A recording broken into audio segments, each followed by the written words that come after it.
ലീനും പ്രേമചന്ദ്രനുമാണ് മുന്നേറ്റം തുടരുന്നത്. അതേപോലെ തന്നെ ഹൈബിയും മുന്നേറ്റം തുടരുകയാണ്. അതായത് പരമ്പരാഗത സീറ്റുകളിൽ മുന്നേറുന്നു.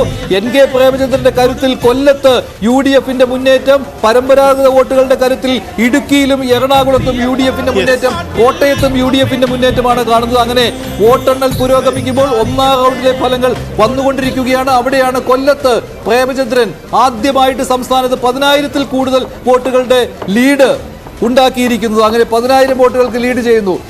ഇപ്പോൾ ദേശീയ തലത്തിൽ 301 എന്ന നിലയിൽ NDAയുടെ ലീഡ് നില ഇപ്പോൾ നിൽക്കുകയാണ്. 255 സീറ്റുകളാണ് ഇപ്പോൾ BJPക്ക് ഒറ്റയ്ക്കുള്ള ദേശീയ തലത്തിൽ 301. പക്ഷേ മഹാരാഷ്ട്ര പോലെ, കർണാടക പോലെ, UP പോലെയുള്ള BJP പ്രതീക്ഷ സംസ്ഥാനങ്ങളിൽ മെച്ചപ്പെട്ട പ്രകടനം ആ പാർട്ടിക്ക് നടത്താൻ സാധിക്കുന്നില്ല എന്ന പ്രധാനപ്പെട്ട കാര്യവുമുണ്ട്. UPയിൽ ഇന്ത്യ സഖ്യം വലിയ മുന്നേറ്റം നടത്തുന്ന കാഴ്ചയാണ് കാണുന്നത്. 24ഓളം സീറ്റുകളിൽ ഇന്ത്യ സഖ്യം മുന്നിലാണ്. മഹാരാഷ്ട്രയിൽ ഒപ്പത്തിനൊപ്പമുള്ള പോരാട്ടമാണ്. കർണാടകയിലും പ്രതീക്ഷ നേട്ടമില്ല. ബംഗാളിൽ 26-ന് മുകളിൽ സീറ്റ് ലഭിക്കുമെന്ന് പറഞ്ഞെങ്കിലും ഇപ്പോൾ 18 സീറ്റുകൾ മാത്രമാണ് BJP സഖ്യം മുന്നിലുള്ളത്. അങ്ങനെ ഈ പ്രധാനപ്പെട്ട 4 സംസ്ഥാനങ്ങളിലെ പുറകോട്ട് പോക്ക് ഇന്ത്യ സഖ്യത്തിന്റെ ദേശീയ തലത്തിൽ NDA സഖ്യ ദേശീയ തലത്തിൽ 350 കടത്തുമോ എന്ന പ്രധാനപ്പെട്ട സംശയം കൂടി ഈ ഘട്ടത്തിൽ ഉയർന്നു വരുന്നുണ്ട്. അതാണ് ചിത്രം. ദേശീയ തലത്തിൽ 304 എന്ന നമ്പറിലേക്ക് BJP എത്തുമ്പോൾ തൊട്ട് പുറകിൽ ഫൈറ്റ് ചെയ്തുകൊണ്ട് 172 സീറ്റുകളുമായി ഇന്ത്യ മുന്നണിയുണ്ട്. എക്സിറ്റ് പോളുകൾ ഒരർത്ഥത്തിൽ ശരിയെന്ന് പറയുമ്പോഴും ചിലയിടങ്ങളിലെ കണക്കെടുപ്പ് പാളിപ്പോയോ എന്ന സൂചനകളുണ്ട്. അത് ഉത്തർപ്രദേശിൽ നിന്നും അത്തരം സൂചനകൾ വരുന്നുണ്ട്, പശ്ചിമ ബംഗാളിൽ നിന്നും സൂചനകളുണ്ട്. ഇത്തരത്തിലേക്ക് LDFന്റെ ലീഡ് വന്നിരിക്കുകയാണ്. ഇപ്പോൾ എവിടെയാണ്? ആറ്റിങ്ങലിലും വന്നിരിക്കുകയാണ് LDFന്റെ ലീഡ്. 700 വോട്ടുകൾക്ക് ജോയ് മുന്നിട്ട് നിൽക്കുന്നു. അതെ, പത്തനംതിട്ടയിൽ 1189 ഐസക്കിന്റെ ലീഡ് ഉയരുന്നു.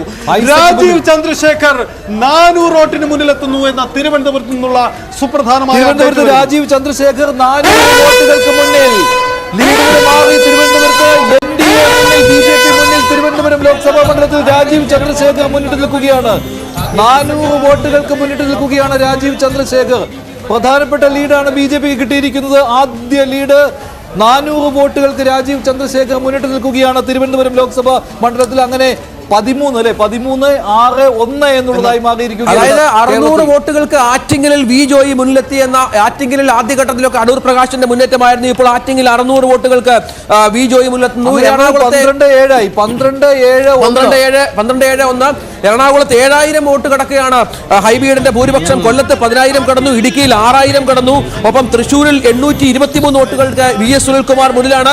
കാസർഗോഡ് LDF 217 വോട്ടുകൾക്ക് മാത്രം മുന്നിലാണ് എന്നുള്ളതാണ് ഏറ്റവും പ്രധാനപ്പെട്ട. പത്തനംതിട്ടയിൽ തോമസ് ഐസക് മുന്നിലാണ്. മലപ്പുറത്ത് 4689ലേക്ക് ET മുഹമ്മദ് ബഷീർ കുതിച്ചെത്തുന്നു. അങ്ങനെ UDF ലീഡ് ചെയ്യുന്ന പ്രധാനപ്പെട്ട മണ്ഡലങ്ങളിൽ വലിയ ലീഡ് മാറ്റമുണ്ടാകുന്നു. NDAയുടെ ലീഡ് 300-ന് താഴേക്ക് പോയിരിക്കുന്നു, 296-ലേക്ക് പോയിരിക്കുന്നു എന്ന ചിത്രം കൂടിയുണ്ട്. 297 അതാണ് ചിത്രം. 176-ൽ അവിടെ ഇന്ത്യ മുന്നണി ലീഡ് ചെയ്യുന്നു. കൃത്യമായി ദേശീയ തലത്തിൽ അവിടെ ഒരു മത്സര രംഗത്തേക്ക് തന്നെ. പ്രധാനപ്പെട്ട കാര്യം BJPയുടെ സ്ട്രോങ് ഹോൾഡിലൊക്കെ അവിടുത്തെ ആദ്യ സൂചനകൾ വന്നു തുടങ്ങിയപ്പോൾ കൂടിയാണ് ഇങ്ങനെ. ഉത്തർപ്രദേശിൽ BJPക്ക് ചെറിയ രീതിയിലുള്ള തിരിച്ചടി വന്നിട്ടുണ്ട്.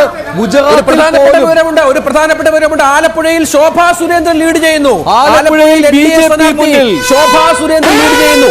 ആലപ്പുഴയിൽ വലിയ മത്സരം നടന്ന സ്ഥലമാണ്. അവിടെ ഇപ്പോൾ ആദ്യമായി BJP ലീഡ് ചെയ്യുന്നു. ശോഭാ സുരേന്ദ്രൻ ലീഡ് ചെയ്യുന്നു. KC വേണുഗോപാൽ ആയിരുന്നു ഇതുവരെയുള്ള ഘട്ടങ്ങളിൽ മുന്നിൽ. പോസ്റ്റൽ വോട്ടുകളിലും KC ആയിരുന്നു മുന്നിൽ. ആദ്യ റൗണ്ട് തുടക്കത്തിൽ ശോഭാ സുരേന്ദ്രൻ ആലപ്പുഴയിൽ ലീഡ്.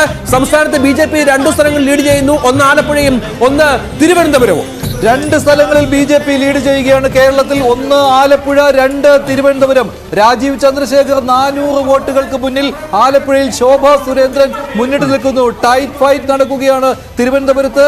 400 വോട്ടുകൾക്ക് ഇപ്പോൾ രാജീവ് ചന്ദ്രശേഖർ. വീണ്ടും 301ലേക്ക് NDA സഖ്യം കുതിച്ചെത്തുന്നു. 300 സീറ്റ് വീണ്ടും കടന്നിരിക്കുന്നു NDA. നേരത്തെ മഞ്ജുഷ പറഞ്ഞതുപോലെ പ്രധാനപ്പെട്ട സ്ട്രോങ് ഹോൾഡ്സിൽ BJP പുറകോട്ടാണ്. പക്ഷേ തെലങ്കാന, ആന്ധ്ര പോലെയുള്ള സംസ്ഥാനങ്ങളിൽ BJP മുന്നേറുന്നു. തെലങ്കാനയിൽ ജഗൻമോഹൻ റെഡ്ഡി, ക്ഷമിക്കണം, ആന്ധ്രാപ്രദേശിൽ ജഗൻമോഹൻ റെഡ്ഡി പൂർണ്ണമായും തകർന്നടിയുകയാണ്. അവിടെ NDA സഖ്യം ചന്ദ്രബാബു നായിഡുവും BJPയും ചേർന്നുള്ള സഖ്യമാണ് വലിയ മുന്നേറ്റം കാഴ്ചവെക്കുന്നത്. ഏതാണ്ട് 30ഓളം സ്ഥലങ്ങളിൽ സീറ്റുകളിൽ ഇപ്പോൾ ആ സഖ്യം മുന്നിലാണ്. തെലങ്കാനയിൽ കഴിഞ്ഞ തവണ 4 സീറ്റായിരുന്നു BJPക്കുള്ളതെങ്കിൽ ഇത്തവണ 8 സീറ്റിലേക്ക് BJP കുതിച്ചെത്തുന്നു എന്നുള്ളതാണ്. കേരളത്തിലേക്ക് വരുമ്പോൾ രസകരമായ ഒരു ചിത്രം, അത് കോട്ടയം ലോക്സഭാ മണ്ഡലത്തിൽ നിന്നാണ്. പിറവം നിയമസഭാ മണ്ഡലത്തിൽ ലീഡ് പിടിക്കുന്നത് തോമസ് ചാഴികാടനാണ് 740. പക്ഷേ ജോസ് കെ മാണിയുടെ തട്ടകമായ പാലയിൽ അവിടെ UDF സ്ഥാനാർത്ഥി ലീഡ് പിടിക്കുന്നു. 300 വോട്ടിന്റെ ലീഡാണ്. രണ്ടിടത്തും തുഷാർ വെള്ളാപ്പള്ളി തൊട്ടടുത്തേക്ക് എത്തി എന്ന പ്രത്യേകതയുണ്ട്. ഏറ്റവും പ്രധാനപ്പെട്ടതാണല്ലോ പാലായിൽ പ്രധാനപ്പെട്ടതാണല്ലോ കേരള കോൺഗ്രസ് എമ്മിന്റെ വോട്ടുകൾ എങ്ങോട്ട് പോയി എന്നുള്ള ഏറ്റവും പ്രധാനപ്പെട്ട ചോദ്യമാണ്. ഫ്രാൻസിസ് ജോർജ് 300 വോട്ടുകൾക്ക് പാലായിൽ മുന്നിട്ട് നിൽക്കുകയാണ്. ആലത്തൂരിൽ രമ്യ ഹരിദാസ് 150 വോട്ടുകൾക്ക് ലീഡ് ചെയ്യുന്നു. ഏറ്റവും പുതിയ അപ്ഡേറ്റ്, രമ്യ ഹരിദാസ് 150 ആലത്തൂരിൽ ആദ്യമായി രമ്യക്ക് ലീഡ്. ആലത്തൂരിൽ ആദ്യമായി UDF സ്ഥാനാർത്ഥിക്ക് ലീഡ് നേടുന്നു. ആലത്തൂരിൽ ആദ്യഘട്ടം മുതൽ രാധാകൃഷ്ണൻ ലീഡ് നേടുന്നെങ്കിൽ ഇപ്പോൾ UDF സ്ഥാനാർത്ഥി രമ്യ ഹരിദാസ് ആലത്തൂരിൽ ലീഡ് ചെയ്യുന്നു. ആലത്തൂരിൽ 180 വോട്ടുകൾക്കാണ് ഇപ്പോൾ രമ്യ ഹരിദാസ് ലീഡ് ചെയ്യുന്നത് എന്ന പ്രധാനപ്പെട്ട ഫലസൂചനയാണ് ഈ ഘട്ടത്തിൽ പുറത്തു വരുന്നത്. അങ്ങനെ ആലത്തൂരിൽ 2 കാര്യങ്ങൾ ഓർക്കുക. തിരുവനന്തപുരത്തും അതുപോലെ ആലപ്പുഴയിലും BJPക്ക് ലീഡ്. ആലത്തൂരിൽ UDF ലീഡ് തിരികെ പിടിച്ചിരിക്കുകയാണ്. രമ്യ ഹരിദാസ് മുന്നിട്ട് നിൽക്കുന്നു. ഇത് രണ്ടുമാണ് അപ്ഡേറ്റ്. കോട്ടയത്ത് UDF ഇപ്പോഴും ലീഡ് തുടരുകയാണ്. രാജീവ് ചന്ദ്രശേഖർ തിരുവനന്തപുരത്ത് 400 വോട്ടുകൾക്ക് ഇപ്പോഴും മുന്നിൽ. NDA 300 സീറ്റുകളിലാണ് lead. രാജ്യത്താകമാനം ദേശീയ തലത്തിൽ ഇന്ത്യ സഖ്യം NDAക്ക് കടുത്ത മത്സരം കാഴ്ചവെക്കുന്നു. മഞ്ജു സജിത്ത്, അതാണ് ഏറ്റവും പ്രധാനപ്പെട്ട കാര്യം. കാരണം 186 സീറ്റുകൾ ഇന്ത്യ സഖ്യം മുന്നിലാണ്. 300 കടക്കാൻ പാടുപെടുകയാണ് ഇപ്പോൾ NDA സഖ്യം എന്നത് മനസ്സിലാക്കണം. BJP സഖ്യം 300 കടന്ന് അതിൽ നിന്ന് ഒന്നുകൂടി മുകളിലേക്ക് വരാൻ പാടുപെടുന്നു. ആദ്യഘട്ടത്തിൽ വലിയ ലീഡ് ഉണ്ടായിരുന്നു എങ്കിൽ പോലും BJPയുടെ സ്ട്രോങ് ഹോൾഡ്സ് ആയ UPയിലും ഒപ്പം മഹാരാഷ്ട്രയിലും കർണാടകയിലും ബീഹാറിലും മറ്റും NDA സഖ്യം കിതയ്ക്കുകയാണ് എന്ന വിവരം ഈ ഘട്ടത്തിൽ പുറത്തു വരുന്നു. അവിടെ ഇന്ത്യ സഖ്യത്തിന്റെ മുന്നേറ്റം ഉണ്ടാകുന്നു. ആന്ധ്രയിലും തെലങ്കാനയിലും രാജസ്ഥാനിലും മധ്യപ്രദേശിലും മറ്റുമാണ് BJPയുടെ അപ്രമാദിത്വമുള്ളത് എന്ന് വേണം ഈ ഘട്ടത്തിൽ കാണാൻ. കാരണം NDA സഖ്യം വിചാരിച്ച കുതിപ്പ് നടത്തുന്നില്ല. എക്സിറ്റ് പോളുകൾക്ക് അടുത്തേക്ക് എത്താത്ത പ്രകടനമാണ്. ഭരണം ഉറപ്പിച്ചു എങ്കിൽ പോലും വിചാരിച്ച പ്രകടനത്തിലേക്ക് NDA സഖ്യം എത്തുന്നില്ല എന്നുള്ളത് വരും ദിവസങ്ങളിൽ അമിത്ഷായും മോദിയും മറുപടി നൽകേണ്ട ചോദ്യമായി ഉറപ്പായും ഉണ്ടാകും.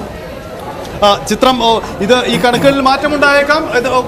ഒരു 10% പോലും കൗണ്ടിങ് എത്തിയിട്ടില്ല, വോട്ടുകൾ കൗണ്ട് ചെയ്യപ്പെട്ടിട്ടില്ല. അതുകൊണ്ട് തന്നെ ഈ കണക്കുകളിൽ മാറ്റമുണ്ടായേക്കാം. എന്തായാലും നിലവിലുള്ള ചിത്രം ഇങ്ങനെയാണ്. കോട്ടയത്ത് നിന്നും ഒരു അപ്ഡേറ്റ് വരുന്നത്, കോട്ടയത്ത് ഇടതു മുന്നണി ലീഡ് പിടിച്ചു എന്ന ഒരു ചിത്രമുണ്ട്. കോട്ടയത്ത് തോമസ് ചാഴികാടൻ ലീഡാണ്. പക്ഷേ ആ ലീഡിന്റെ വോട്ടുകളുടെ കണക്കുകൾ നമുക്ക് ആലത്തൂരിൽ K രാധാകൃഷ്ണൻ വീണ്ടും മുന്നിൽ. LDF ആലത്തൂരിൽ ലീഡ് തിരികെ പിടിച്ചു. 1344 വോട്ടുകൾക്കാണ് K രാധാകൃഷ്ണൻ LDF ആലത്തൂരിൽ ലീഡ് ചെയ്യുന്നത്. രമ്യ ഹരിദാസ് വീണ്ടും പിന്നിലേക്ക് പോയി. ടൈറ്റ് ഫൈറ്റ് ആണ് ആലത്തൂരിൽ LDF മുന്നിൽ. ഏറ്റവും പുതിയ അപ്ഡേറ്റ്, ആലത്തൂരിൽ LDF മുന്നിൽ, കോട്ടയത്തും LDF മുന്നിൽ അല്ലേ? അതെ, കോട്ടയത്തും പത്തനംതിട്ടയിൽ തോമസ് ഐസക് 1188 വോട്ടുകൾക്ക് മുന്നിലാണ്. പത്തനംതിട്ടയിൽ തോമസ് ഐസക് 1188 വോട്ടുകൾക്ക് മുന്നിലാണ്. പത്തനംതിട്ടയിൽ തോമസ് ഐസക്കിന്റെ ലീഡ് 1188 കുതിച്ചെത്തുന്നു. അങ്ങനെ സംസ്ഥാനത്ത് 8 സീറ്റുകളിൽ LDF ലീഡ് ചെയ്യുന്നു. അല്ല, BJPയുടെ ലീഡ് 1 ആണോ 2 ആണോ? 1 ആണോ